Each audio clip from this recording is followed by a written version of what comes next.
there. Welcome back to another episode of American Snippets. I'm your co-host, Barb Allen.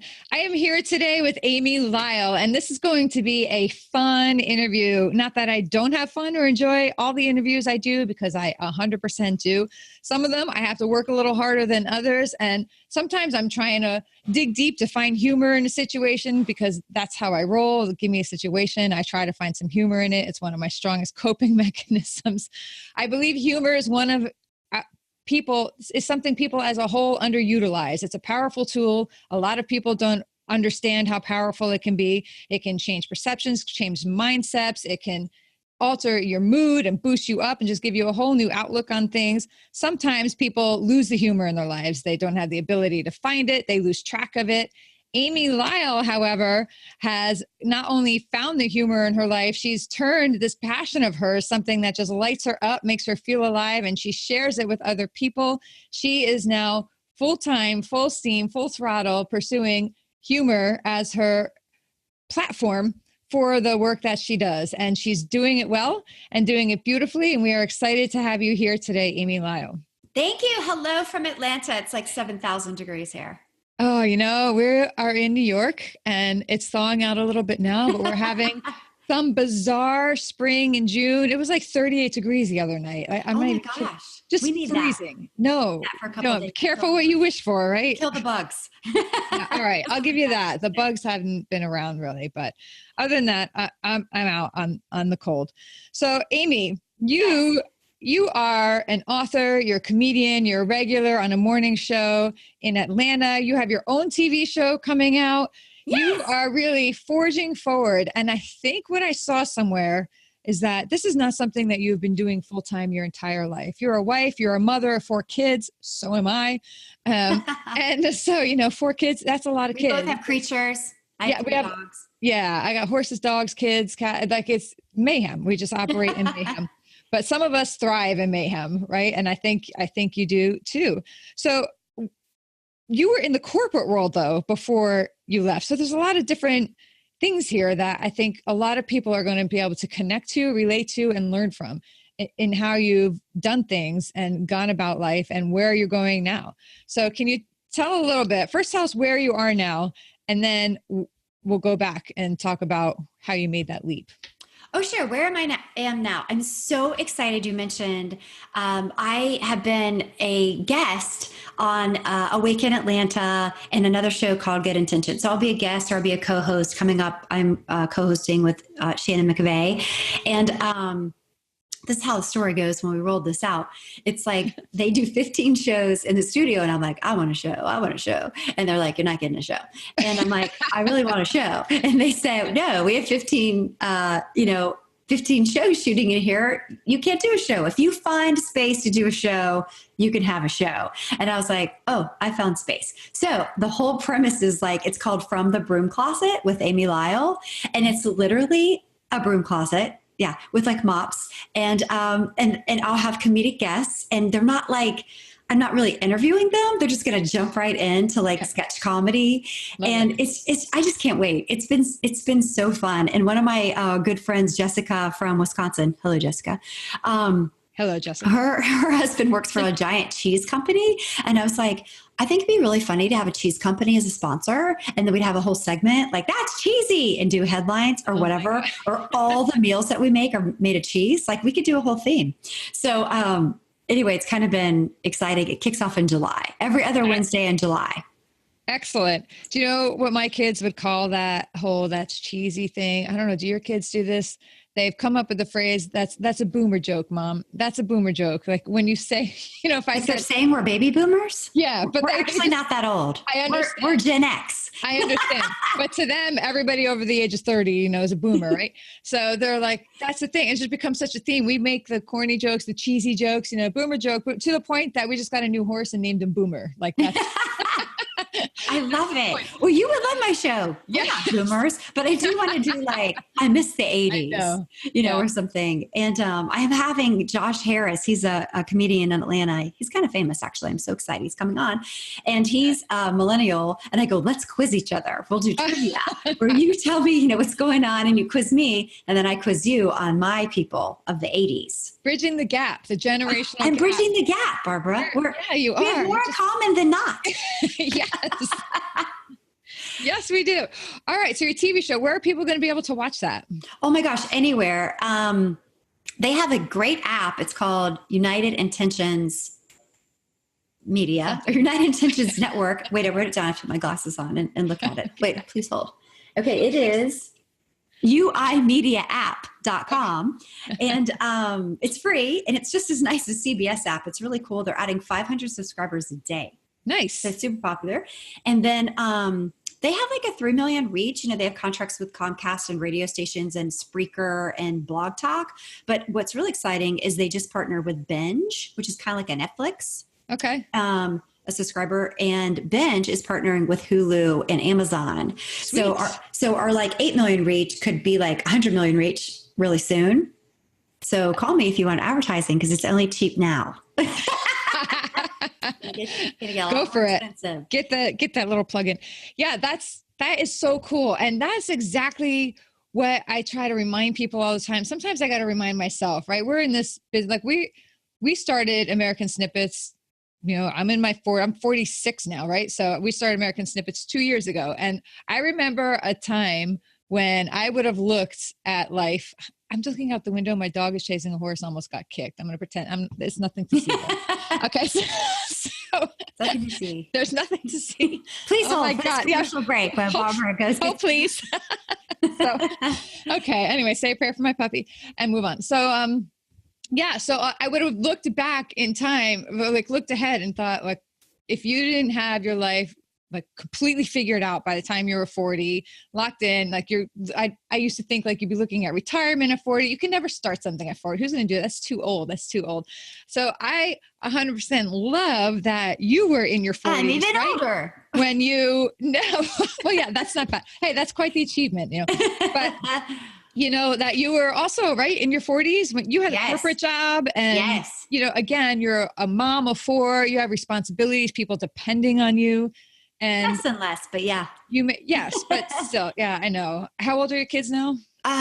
16, 18, 20, 21.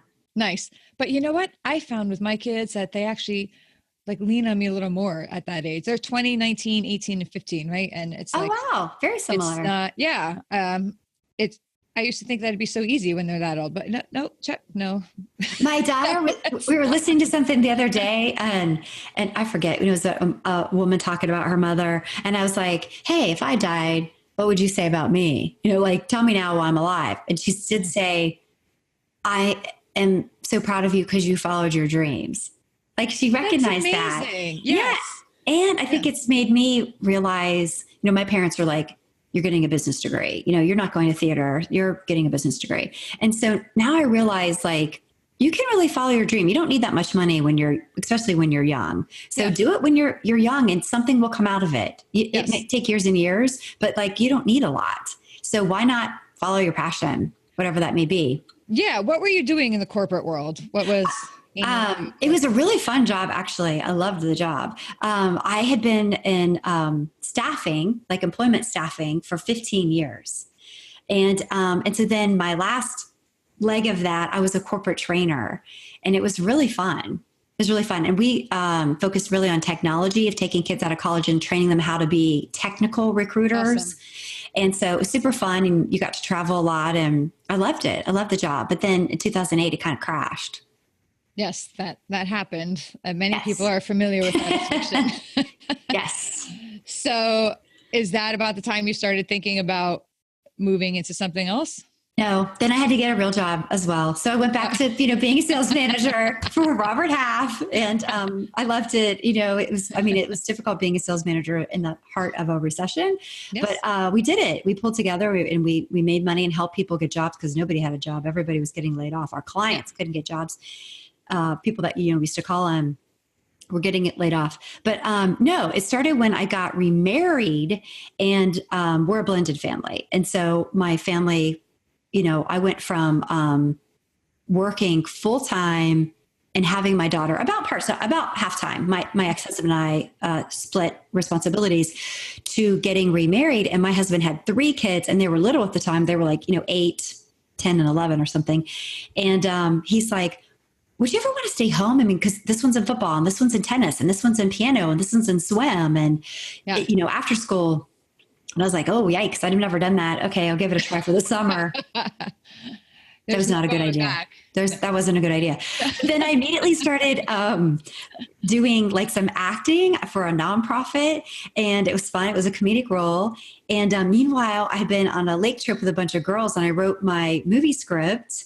And so I was trying to get that going. And then I started writing for a nonprofit. And so that's how it started. And then I started writing for a magazine, and then, doing some freelance. So that's how it starts. It never is like an overnight thing. It's a long, long process. It's not, right? And sometimes there's like a little hint or a little glimmer of something that interests you, intrigues you, and you're kind of drawn to it. And I always encourage people not to ignore that whisper in their ear. Like if something is like tugging them the other way, there's a reason for it, right? Either you're missing something in your own life and you're not even aware of it, or there's just something more for you out there that you can be doing with your life. And a lot of people, it can be scary, right? Like, and if you stop to think about it, hey, I'm going to be a comedian. I'm going to write 2 books. I'm going to have my own TV show, and that'll never happen. Like, I can't, why even bother? Because nobody makes that happen, right? It's just going to be humiliating. People are going to laugh at me when I tell them my dream and I don't make it, all these reasons. So that is why I love speaking to people who just say, I'm in and I'm going for it. And it's such an important, it's so much fun, right? Like look at everything you would have missed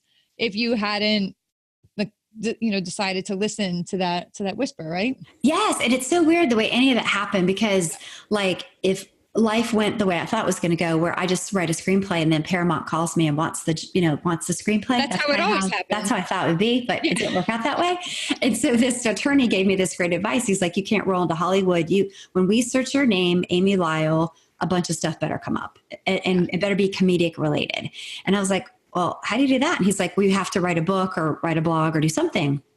So when I wrote the Book of Failures, I had so much fun writing the book. It's all about my failures and everything. But I went into full-fledged like promotion, which I'm not in PR, but I was in sales for years and years, and I can put an email together and I can pitch. And so I spent, that was a full-time job every day of reaching out to podcasters or radio shows or television shows and just saying, hey, do you want to explore the idea of failure? And, sometimes their demographic was women. It matched up with, my message of marriage and struggling as a mom and not understanding teenagers, and it matched up. And then I just got so lucky that Atlanta and Company, the hostess Christine Polera in Atlanta, picked me up to interview me, and then they have invited me back every 2 weeks for 2 years. Awesome, that's great. That's so cool. I'm so lucky, and you meet all these so many people on the show. And so then we become friends. It's like this little Rolodex of amazing women that are on the show, that we all love each other and support each other and celebrate each other's victories. And you can call them if you're having a bad day, and they'll allow you 20 minutes to vent and be like, all right, back on the horse. That's so important. Talk about that a little bit too, because you touched on another point that we often talk about as well, is the power of relationships and building relationships, right? And you never know where it's going to take you. But if you met these guests on the show, I'm guessing you don't go up and say, hi, I'm Amy Lyle. I'd really like this from you. Can you do that for me? Right? That's not how it happens. Yes. Right? No, it's normally like connect with them as people. Okay, well, it's so weird. Okay, a buddy of mine, Kurt, has a podcast called Spatial Awareness. I love podcasts. I listen to him all the time, and he's a friend of mine, so I was on his podcast. And I love the concept of it, because it's like all these people have their noses in their phones, and they're not communicating with the person behind you in the grocery store. And what's so interesting, and this is a true testament, I should have told the story on his show, but I forgot, is like on Atlanta Company, the other day I was sitting to this really attractive African-American guy, and his wife was really beautiful. And I'm always like, I wonder who that is. And they have a lot of like authors and doctors and whatever, people in the community, all kinds of stuff. And so I didn't know who he was. And then the segment was over and they're like, and now welcome Brian McKnight. And Brian McKnight is like this famous singer with like 100 Grammys. And you would recognize all of his songs. He's right up there with like Luther Vandross. And he went up there and sang. And I'm like, oh my gosh, I was sitting next to the sky and I didn't even. So now I learned a lesson every time. I'm like, who are you? Why are you on this show? And, and sometimes they're actors from big shows. They're not famous yet, but they're like, I sat next to Sean Gunn from Guardians of the Galaxy. Yeah. He's so nice. He took a picture with my book. He's like, and the cast of The Color Purple was playing at the Fox Theater in Atlanta, and they were all there and they were lovely. So cool. Yeah. So some child singing prodigy was on there with like 18 million, followers on Instagram. I'm like, what? Who are you? You're 11? What? But, so anyway, I think that's a good thing, to your point, to reach out and, not ask them what they can do for you, but just ask them what they're doing. And a lot of times you can have some synergy and help each other out. Yeah. That is also so important. You got to add value to people before you even consider. And not be scared to ask. Like recently there was a wrench thrown in my film. Like we literally were looking for a director and started to send out the sides. So the sides were like, if you're going to be in my film, I'm going to send you the script. You're going to read these 2 pages or whatever. And, our money was from Hollywood because my producer, Suzanne Gerva, spent a lot of years in Hollywood. So she's got some, generous people there. Well, Hollywood is boycotting Georgia right now because of the heartbeat law. Oh my God, I can't. Yeah. Stand. And so we have no money from Hollywood right now. And so she's like, oh my God, we just need $1 million. And I was like, I'm in sales. I'm like, I think I can get $1 million. And I think I can. And it's by like asking the question. I mean, this morning I was talking to a musician, and who, by the way, Russ Still and the Moonshiners, I love you. They were Georgia Band of the Year, Georgia Song of the Year. And they're letting me use a song of theirs in my television show as the opener. That's so cool. Yes. And they gave me their songs for my film. So I have to give them lots of shout outs. Russ Still and the Moonshiners. But anyway, Russ was telling me. We'll put a link to them in our article too. Good. I hope so. Yeah. They're awesome. So, so since I was on the phone with them, I was like, and, I was asking $1 him million. I go, and do you know anyone that makes like 10 or $11 million that they like, regularly give money to like the opera or the symphony or the arts or the high museum? Like, they're really into supporting artists because it's a high risk investment. You think of it as an investment, but you really shouldn't. You should think of it as a donation. You don't know if it's going to make money or not. And he's like, yeah, I know someone. I mean, yeah, I know someone. He would love you. Let me set that up. And then I did this independent film where I got paid tacos last weekend. Excellent. Therapist. And Supreme or regular? What? Were they tacos supreme or regular tacos? They're just regular tacos. Wow. But they're delicious. And all the soda you could drink. Okay, great. Yeah. But the guy that led us, he is like 5 minutes from Pinewood Studios, which is where they shoot Marvel. And he has 2 cottages on his property and a studio. And he's let 7 filmmakers film movies there for free. He just supports artists, and he's a millionaire. His name is Joe. Don't say his name. Castillo. Joe Castillo. Oh, Joe Castillo. I'm so sorry. Your phone's about to Listen, he's a famous sand artist. Oh, what? And like he was on. We need to get him on our show. Yes, he's a famous sand artist. I don't know if he would do it for free. But he might. But he's maybe he would. He lets people film for free. He'd probably be on a podcast for free. I don't know. But he he's made it big, and now he's being generous to lift up other creatives. Like he has art shows there and lets people film there, and that's awesome. It's so awesome. And so I'm thinking out loud, I'm like, I'm going to be calling Joe and be like, Joe, I need $1 million. Do you know anyone? I won't ask him directly, but I'm hoping he's birds of a feather flock together. Hopefully. Yes. Power of proximity. Yes. So listen, I'm just making a mental note to work with Amy Lyle to find people. I am a good connector. That is like the whole other career that you just have right there. I like to do that too, but I typically connect people in nonprofits. That's who we do. Like we're very heavy in the military community. So we connect people in the military with resources by people. So, which is great. That's also a strength. But it's, sometimes you have strengths you didn't know. Like when I started writing my film, I was like, oh my gosh, it was like a love letter to Atlanta in some ways, so I wanted like Spanx involved. Sarah Blakely, I love her. She's my idol. She's amazing, right? She's amazing. She's in Atlanta, right down the street. I know. And, you're gonna get her on your show? I would like her to do a cameo, and her demographic matches up with my demographic. 100%. So, exactly. So anyway, so people are like, well, how do you do that? I'm like, I think you just call them. And so then I started making calls and emails on LinkedIn or whatever.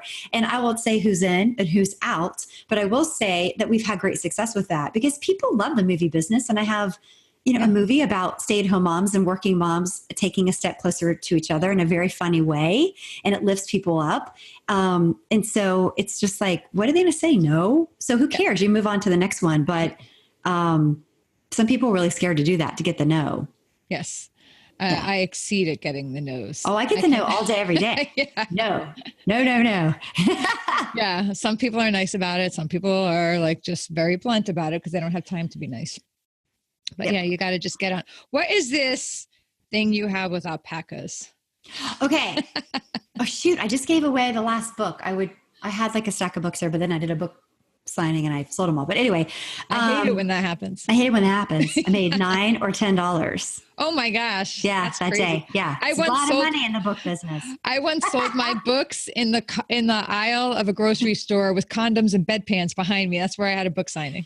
There you go. Yeah. You got to align yourself with who's shopping for what, right? Give me the prime spot, but go ahead. That's right. So okay. So, my second book, We're All a Mess, Okay. We're All a Mess, It's Okay, came to be, this is a funny story, came to be from my first book, The Book of Failures. Every Friday on social media, I put hashtag Friday Fail, and I'd put one of my failures on there from the book or just a failure from the week because I have so many. And the response was so great. Like sometimes I'd have 100 comments of people that they did something funnier than I did, like with cooking or coworkers or, just a million things, the holidays or whatever, vacation fails. And so from that, I had 60,000 words. And so I wrote another book called We're All a Mess, Okay. It's like the chicken soup for your soul, but failures, but still lifts your soul because they're funny. Yes. So anyway, at the photo shoot, my friend Andrea Ferenchek, photographer in Atlanta, she did the photo. You're relentless. Hello, Andrea Ferenchek, photographer. Hello, Andrea Ferenchek, photographer. She did the covers of the book. Here's the first book. Excellent. Look at the back. She photoshopped that, Barbara. My bottom is not that nice. I'm 47, but whatever. Look how nice it looks. Looks like a nice 25 right there. It's nice. Anyway, that's a true story. Everybody does that, right? So she did the cover, and then I was going to have friends like on the cover, and then a bunch of friends in the back. Like we're all piled on top of each other. And I said, what would add an element of fun? Okay. Meanwhile, on Facebook, they had therapy llamas. And it's like a therapy dog. And they were taking these llamas and visiting homes. Yeah. Yes. And preschools and stuff. And I was like, oh my gosh, that would add an element of fun if we had a llama. And so that was like Wednesday night and the photo shoot was Saturday. And so I tried to get a llama and I swear to you, I was calling farms and they all sound like they were smokers. So I'm going to do an imitation. They're like, we ain't got no traveling llamas. Like you can come up here with your crew and get yourself a little photo shoot up here at the farm, but we ain't coming to no Alpharetta. We ain't got a trailer, whatever. I was like, man, my dreams have been spoiled. But then finally at the last second, Atlanta casting Animal Casting Atlanta came through on their way to Pinewood Studios, Avengers movie with their alpacas and stopped by my studio for an hour. And so on the cover was an alpaca. And so then since then, everybody sends me alpaca stuff. Plus, I thought it was kind of like my spirit animal of me and my friends because they're like funny, but they're testy. They kind of have hot tempers. They'll spit at your face. Alpacas don't spit; they kick. Oh, which they is kick. Even better. Okay. That's how that happened. So now it's like a theme. And then if you're a writer, you're a writer. So you cannot go on Facebook and be like, buy my book, buy my book, buy my book. People won't follow you. But you can have a talking alpaca named Santiago. Give that Tell message. people to buy the book. Say a funny story and buy the book. So Becky Robinson, my PR person, she created Santiago, Chris Corso. He's the voiceover guy. He does it. And it's so funny. He did it different ways. And so it came out kind of like a South American where he's like, The best one was Christmas. He's like, Merry, Merry, Merry Christmas to you, Christmas. And then he's like, what? You're Jewish? Oh, that's fine. Happy Hanukkah to you. Buy Amy's, book as a gift. Goodbye. I love you. So we have like 50 recordings of Santiago, which you can see on my Facebook page if you want to. I have seen them. They're funny. I have seen Santiago. Yes. He's awesome. And he tells a story. He's like, she tells a story about pooping her pants. It's very, very funny. I love you. Goodbye. That's great. It would go viral, Barbara. It didn't, but I would love it. Yeah, no, the weird things go viral. You got to go bigger than an alpaca. Go viral. I think even smaller things go viral. Like, listen, Linda, listen. Remember that? That went viral. That's not as funny as my alpaca. That's true. Yeah. That's true. I'm looking at my menagerie of animals out the window now. And I'm thinking I have to start like putting one of them to work. They have to speak for me. Maybe my big bubbly horse, Lenny, he could talk. Yes. It's all you do is take a picture and you buy that software and it makes their mouth move. Yes, I love it. My friends have banned me from sending them those messages. I always send them Lenny talking. You can send those to me anytime you want. Okay. Thank you. I think those are uplifting and I like them. Okay. So you mentioned quickly before, and I'm not sure if that's before we started recording, after we stopped or started recording again, but that you write for nonprofits. And I see when I, follow you online, I see that you're involved in giving back in your community, the place of Forsyth. Place of Forsyth. I love that. Yes. We have talked about everybody else in your community. I feel like we need to talk about Place of Forsyth because that's right. We do actually. One of the other things that we value and seek out and encourage and do ourselves is we really believe that the power, everything going on in this country now, so divided, Hollywood boycotting Georgia, what the heck, like, give me a break. But if everybody kind of took less time being angry and pissy with each other and just kind of focused on creating more good in the community, more good in their lives, then I think the rest would slowly lose its weight and lose its power, right? The anger. Oh, absolutely. So we love it when people find a way to do that in their lives. And almost every single person that we interview does that. So you give back right in your own community. It's a really important place. And there's overlap with somebody that I want to tell you about too, that we interviewed who does work that aligns with that. Tell us about the Place of Forsyth and what they do and why you got involved. Sure. The place. Okay. So when I did my book launch a couple years ago, it was like this giant book launch. It wasn't like me standing at a podium reading. It was like a night to celebrate women that have changed their life after 40, celebrate just all kinds of stuff. The MC was Dr. Milo Bennett, who was on Housewives of Atlanta. Like, it was just like this fun thing. And I wanted to give away prizes and I wanted to give back to the community. And so those two went together really well. I started making all these funny videos of the people that were giving back and promoting them. And then I wanted to give back. So every single person brought like a bag of toiletries to support the Place of Forsyth. Because one thing that they do many things, but one thing they do is when someone comes out of the prison or someone that is a battered wife or whatever and has to flee in the middle of the night with children, she doesn't have anything. She doesn't have underwear. She doesn't have shampoo, nothing.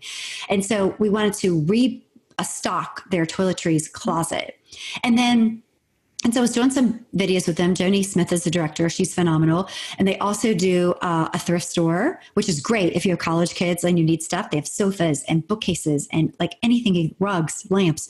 And then they have a food bank that is this is kind of interesting. It's for people that are not necessarily, most of them are not on assistance, meaning they're not on welfare. These are people that are workers that are low income and they have families and they just need a little bit more to get through the week. So they go in there and they're able to get, I don't know what the amount is, if it's so much a month or so much a week or whatever, just to help get them to the next level. So that's what they're committed to, is helping people become self-sustaining and matching them up with their resources. If it's English as a second language tutoring, or it's temporary housing, or it's an education, understanding how to apply for grants.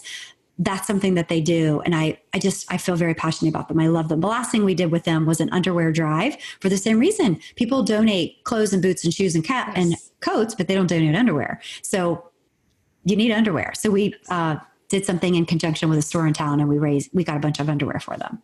That is very cool. And that's what I was talking about. We interviewed Dana Marlowe. I support the girls. And she has donated like over a million bras to people in the same situation. She does drive. She has tractor trailers pull up disasters, tornadoes, and people lose their homes. They pull up.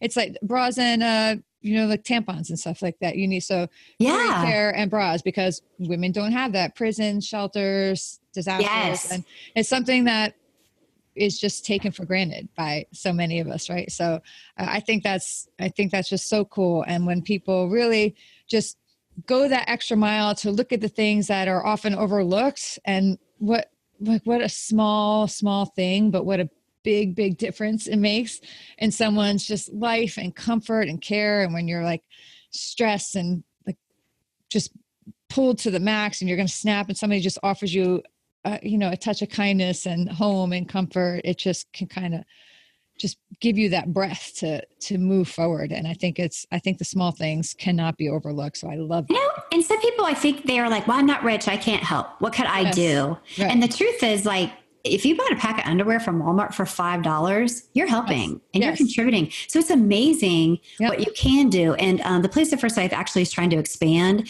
out of their space. And literally, we were at a camp out with the kids. I don't sleep over because I don't camp. But anyway, we were roasting marshmallows. And I brought up the Place of First Life and what they were doing. Okay, this is a God thing. My neighbor is a builder. He works for one of the biggest builders in the United States, like building supplies. And he's like, I could donate the building supplies to that. And then we have another friend that works for a drywall company. Yeah, we could probably donate the drywall. And so now they need the labor. Like, okay, so we just took this giant project that costs, I don't know how much, and now it costs a tenth of that. Half of that, so just by asking. So sometimes you think you can't help, but it's not always money. Sometimes it's time and resources you can help. I love that. Talk for a minute now about, I know I kind of blabbed about it a little bit, but the power of humor and what does it do for you when you see people come into one of your performances, or you sit down and talk with them, you get feedback and they say, oh my gosh, Amy, I laughed, so hard, or, like what? That is like magic. That is magical. And I don't know if you've ever done stand-up comedy, but people would rather their fear of standing up in public and speaking, just doing speaking, let alone doing stand-up comedy. They fear that, like Jerry Seinfeld has that famous joke, like they fear, stand-up comedy more than they do death. Their fear of dying ranks lower on their chart than speaking in public. So it's a very scary thing. But then once you do it, it's like, it is the most euphoric thing. I can't even describe it. It's over the moon to stand up there and have people just break out or be wiping their eyes because they're laughing so hard or whatever. And there's nothing like it because it's live and it's instant feedback versus like a movie as you're doing 7 takes and there's not a live audience, or even the television show, with our live studio audience of one person. It's not really the same, but, or my books, like I love getting feedback. They're like, oh my gosh, it's so funny. You made me feel better about myself. You made me feel better about my relationship with my husband, relationship with my kids. I'm trying to handle it all. You made me feel more normal. And so it's really good, but nothing describes getting that feedback in person. But to your point, humor, I think people take themselves way too seriously. And if you survived it and there wasn't violence involved, like I never think anything's funny with violence ever. Right. But other than that, given enough time, it's funny. That's what time. You poop your pants at a concert, or you fall down a flight of steps at work, or you were almost murdered in Mexico on a trip, but you weren't murdered. I think eventually that makes a really good story. I have so many things happen in our lives, or things just go awry, and take a deep breath. I look at my kids, something goes wrong, a mistake was made, whatever, and I'm like, 2 weeks. There's like different rankings, right? Some it's like 2 hours, 2 weeks, 2 days. In a year, I'm like, in this amount of time, this moment's going to be funny. I'm like, it's not so funny right now, but in this amount of time, based on the severity of the situation, like, right? Like, yes, we'll laugh about this later. Yes, this is going, like, remember this because we're going to laugh. Like, not right now. Let's just get through this madness right now. But like, then it's going to be funny. And when I lost my husband in Iraq, right, in 2005, and a lot of my friends are military widows. And I will tell you that in the darkest moments, it was when somebody could help me laugh that like gave me that gasp, to get through to the next day or so. I mean, I took it to an extreme. I was making jokes at really inappropriate moments, like inappropriate. Well, sometimes you respond that way. I know how. Yeah. When my sister passed away, they asked me to speak at the funeral, and that was a huge mistake because I was trying to cheer everybody up. I was trying to cheer people up at a funeral, and that was inappropriate. But I didn't, like, I was trying to tell funny stories about her and joking about the parking situation. It's like, my mother's like, no, but that was my stress and my stress. That was the only thing I knew to do. And then in hindsight, I'm like, don't ever ask me to speak at a funeral unless you want it to be like a roast. Lesson learned. Yes, a roast. Yeah, exactly. That's what I told my kids I want my funeral to be. It has to be a roast. Like, you just roast me. Actually, I'm just kidding. I don't do roasts. I don't like insult comedy. No, but it's like in good, there's a line. Yeah, there's a line. Absolutely. There's a line. Somebody can make fun of you for like the cookies you burned or so. I feel like there's levels of roast. You can't take it too far. There are just some things that are not funny, right? But it has to be a light roast. Yeah, like coffee. You got the dark roast, you got the light roast. Lightly roast. It's got to be the light roast, like decaf maybe. Yes, and my content editor disagreed with me. I won't say her name, but she went like that. But she was like, "That's not funny. They could have been killed in Mexico." And I'm like, "But they weren't." And she's like, "But they could have been." Or I have a story about a dog eating pantyhose, and they pull it out. It's like a magician's scarf, pulling. It was a fancy dinner party, and she's like, "That could have hurt the animal." And I was like, "But it didn't. It didn't hurt the animal." And to please her, I put this disclaimer: don't pull things out of your animal's bottoms. Call your vet. But I was like, so many people relate to that story. They're like, "Oh, let me tell you, I pulled out of my cat's bottom." I mean, you know what I mean? Yeah. Like, and she was just like, "That's distasteful." I'm like, "Perhaps, but I still think that's amusing." Right. Or getting fired, or dating disasters. On and on. Yeah. Funny at the time. Yes, they're funny later. Funny at the time. Some of them are funny. Some of them are funny at the time. Out the door. I was back in the dating scene. That was like a whole other. That's crazy. Stories to be told. Yes. Yeah, stories to be told. Right. So, but that's it. I mean, you have to be able to find, like, for me, inappropriate jokes probably weren't funny. Like, I did things.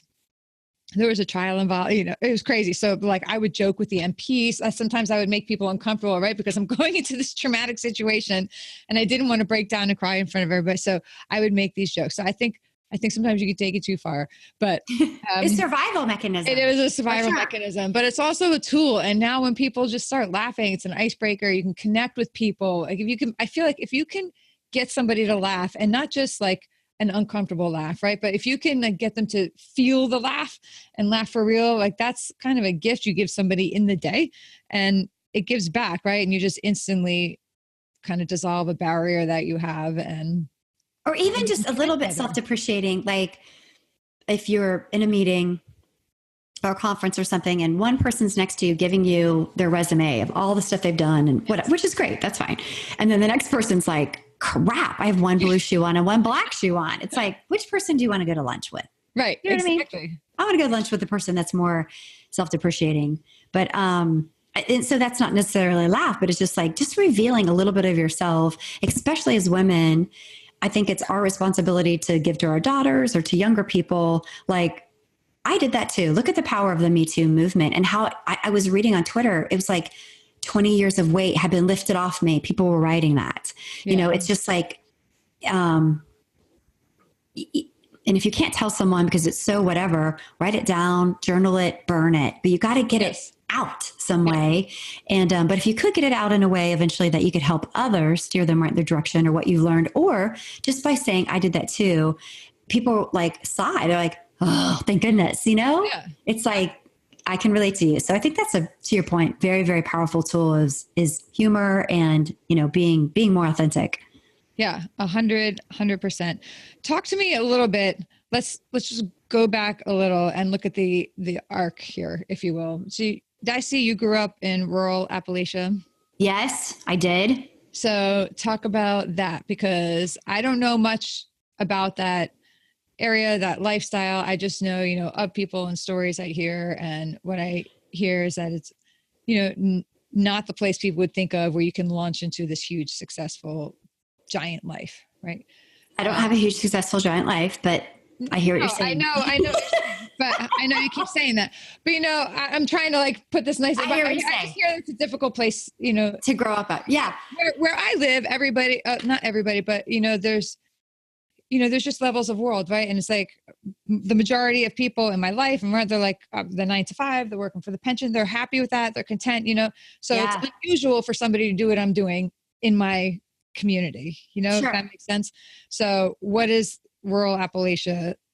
Rural Appalachia. So I grew up in Marietta, Ohio, and it's I think recently something was posted. It had the poorest cities in the United States, and it was Athens, Ohio, which is like 30 minutes, where OU, not Ohio State University, that's in Columbus, but OU University, go Bobcats, was in Athens, Ohio. And so it's literally, Appalachia kind of runs. It's a region, through Kentucky, Tennessee, or whatever.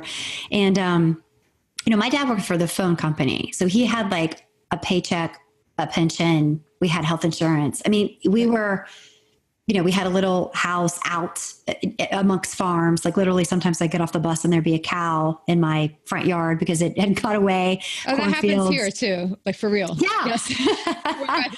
And it was it was like Honduras. Like there was old money in my town from like the turn of the century. Like they discovered oil or something. So there was these big Victorian homes, and then really, really poor, like a huge percentage of people on public assistance. Okay. And my town's it's a beautiful town. It has, brick streets and everything, but it's, some people just never got out of that. And, a lot of people that I knew were the first people in their families to go to college, Yeah. And so we were just kind of like the blind leading the blind, me and a bunch of these girls, and we didn't know. And now you learn, right? Like now I'm telling my kids stuff that I didn't know. I'm like, it's important to get an internship. It's important to do this. It's important to, whatever, do this, have a leadership position in high school. And, we were, my dad grew up in a town of 35 people, and he had seven people in his own family.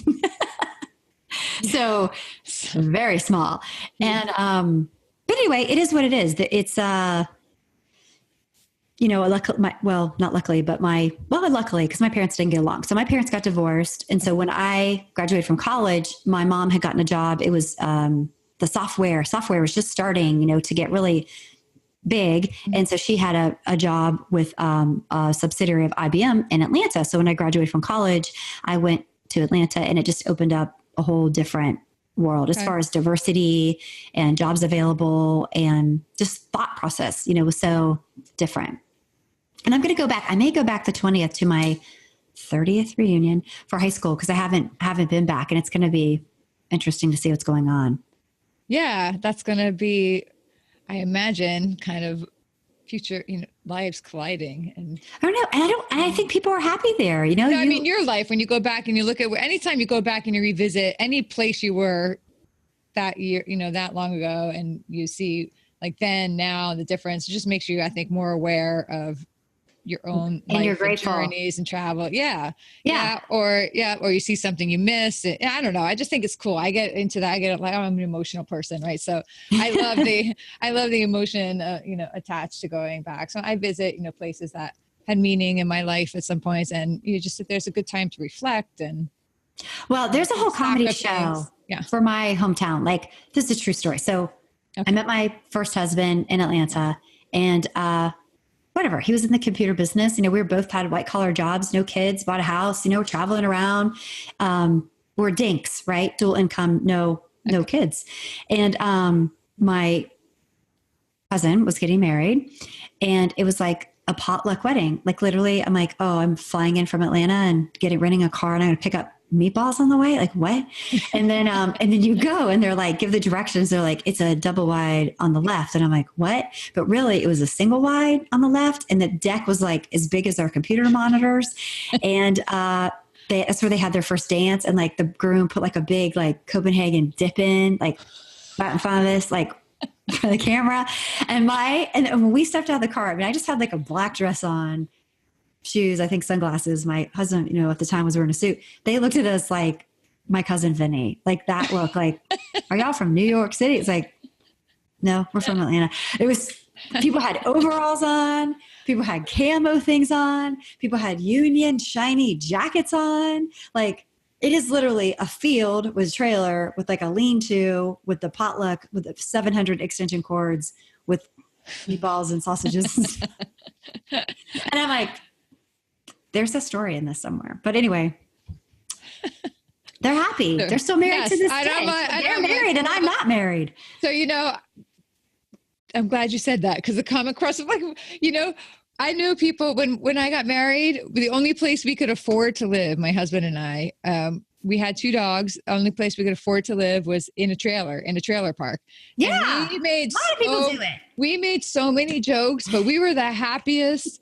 Those were the happiest times of my life in that little trailer park until we were too poor to pay the lot rent. And then we had to go move into his sister's house, So, we went through that period, but yeah, no shame in that, Barbara. There's no shame in that. Oh, no. That's just the tip there. Right. So, oh, wait, the shame is coming. Do tell. No. That's a whole other conversation. But yeah, so it is a matter of perspective and where you go. But yeah, when you have such different cultures, I have walked into situations. I walk into things that I was grossly underdressed for because I thought it'd be cool to, be myself, or, I don't need to dress up for this. And then you just immediately recognize your mistake when you're and I've walked into things I'm grossly overdressed for, and then you just look a whole different way. So it's an uncomfortable feeling, and there's nothing you could do. You got to just own it, right? You got to just. And it's not like I've moved up. I live in Cumming, Georgia. Cumming, Georgia. That's the name. I think I dated a guy from there. Oh my gosh. For real. But it's pretty big. But yeah. That's another story. And I don't think, I don't know. That doesn't define your soul, your socioeconomic status. You know what I mean? Oh, no. That doesn't define who you are, that doesn't. I love it when people read my book and they're like, it's so sweet. They go, when I get paid, I'm going to buy your book. Oh, see, and that's huge. That I know. I'll just send it to you. Yes. Send it to you. Yes. Right. And I have done that too, but it means a lot to you. I think people don't realize the power of sincerity and just an effort and truth. And I love that. For us, again, it's about fulfillment and just leading. It doesn't matter where you find that fulfillment. I know. Yeah. People who need, the 5-star resort to feel fulfilled. And right now my son is sleeping in a hammock somewhere in the mountains in Canada because he that's where he feels fulfilled and he's doing it. So I love the diversity there. If you could have a dream guest on actually, I'm going to put it this way. If I could call up anybody in the entire world that you've never met, that you would love to sit down and spend the afternoon, maybe get them on your show, but they don't need to be comedic, right? No, they need to be comedic. Who would that be? All right, so let's take that away from you. Then they can't be on your show. Okay. Wait, don't make that okay, go ahead. You're not going to believe this. Probably Such a cool story. So okay. I was with a writing partner, Jimmy Crump, thank you, yesterday, going over segments. He's, whenever I do stand up, I send him my material and he always looks at it, makes improvements, and he always makes improvements. But anyway, so I was like, let's look at these segments. And we're talking and he's like, I have someone that I want you to meet. I'm going to introduce you via email. And I was like, okay, whatever. So he sends me this email and it's Eddie Brill. And Eddie Brill is this super famous comedian who opened for David Letterman for 16 years. Excellent. Yeah. And so that would be one of my dream guests. And I told him that when I emailed him back. But he's in New York. I don't know. He hasn't replied yet, but he's in where? He's in New York. Oh, well, and I'm in Atlanta. But I was like, if you're ever in Atlanta on a Wednesday at 4:00, will you do my show? I'm sure there's a broom closet in New York that you could use. That's true. We could use a broom closet. Eddie Brill. I will come to you, Eddie Brill. Yeah, you call me when you come to New York. We live in the country, but we're an hour and a half north of the city. I will find you a broom closet. Yes. Another guest would be who I've communicated with, because there's stand-up comedy is like a small community. Yeah. And the stand-up comedy in Atlanta is even smaller. And I'm not a professional stand-up comedian, so I only do it amateurish. But I'm friends with the owner of the Punchline. So he's nice to include me in some things so I'm able to meet people. But another guy, Scott Dickers. Scott Dickers wrote How to Write Funny. It's a New York Times bestselling book. And he is from Atlanta, but he's a Second City comedian professor, or I don't know what you call him, trainer, or whatever. And so I think he might come on my show if he's in Atlanta. Scott Dickers, that'd be great.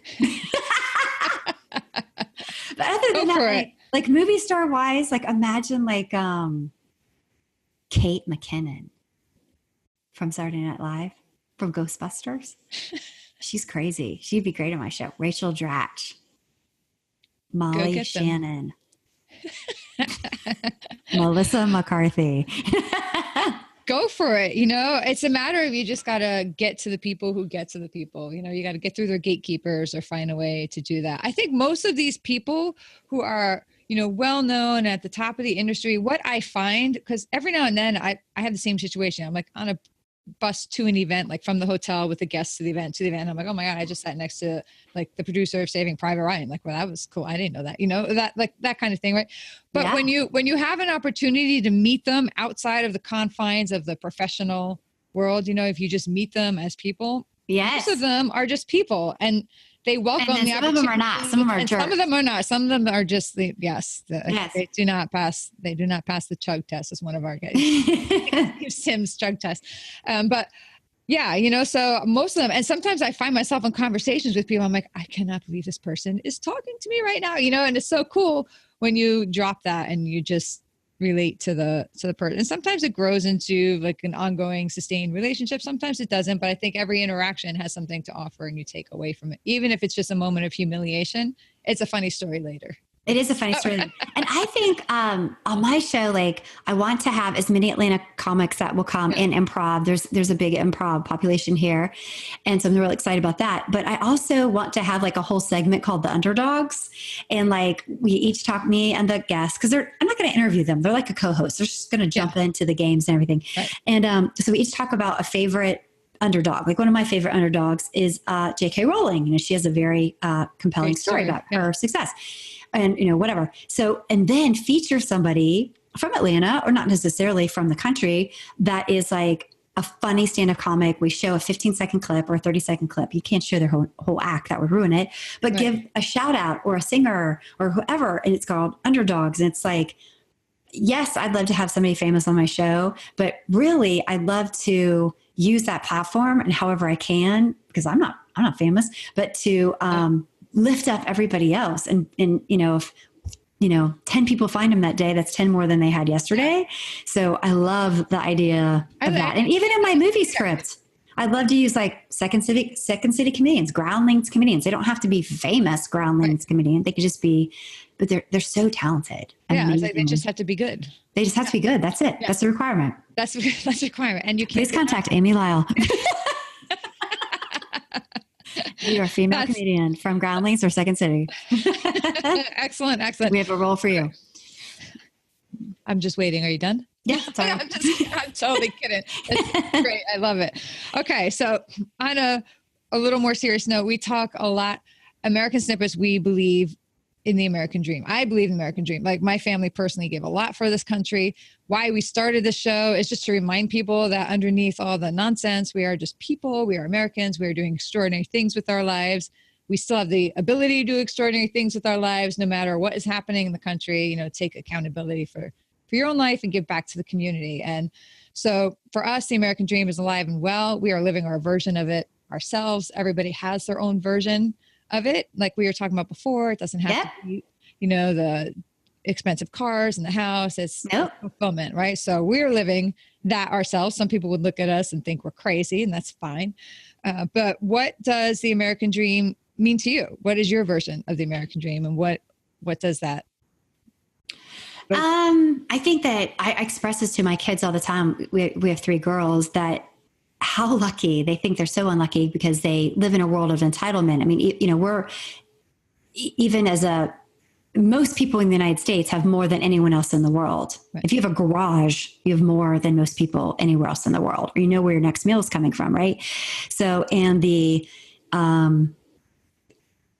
opportunities that women have here are like no other. And so I just think that I'm so excited that our kids are growing up in the United States. I'm so excited for that, and that they have a voice, and that it is starting to come around. Like you don't think of a male when you think of a doctor anymore, or a dentist. Right. It's like those fields are wide open, and that's happening. I think the doctor dentist thing is happening quicker than women in comedy, but women comedic movies are making money. Melissa McCarthy's movies are making money. Kristen Wiig's money, you know, they're making money. Sandra Bullock. And so, well, that's what perpetrates that. If you make money, you'll get invited to make another one. And so that's the American dream for me, is just, it's kind of tied to the opportunities, especially for women. I think it's getting more and more wide open. And to your point, talking about what's going on a little bit in the United States, the network that my show's on is called United Intentions Media. And they're really committed to free speech, and they're really committed to truth, and they have it. So anyway, it's just like, I think the majority of what you watch on TV is so skewed. It is so skewed. So we don't have to go into politics, but that's one thing I like about the network. It's like, let's not get caught away. And it's not political either, but there needs to be some places that you can go for not so skewed. Right. Yes. You know what I'm saying? Yes, I do know what you're saying. We're like, for us, patriotism is important. And but and proud. And people aren't proud to be Americans anymore. What? It makes me insane that patriotism has been weaponized and politicized. So we're trying, like, we have a giant event next April in DC that infuses patriotism, because without the politics, so for us, that's something that just makes us insane. But everybody's got their thing that, speaks to them. Yeah. That's it. So if people want to follow you, want to get updates, find out more about your TV show, want to send me funny stories, want to send you funny stories, book you on another show, talk to any one of the 15 names you dropped, donate to the Place of Forsyth, where can they go to find out more about you and connect with you?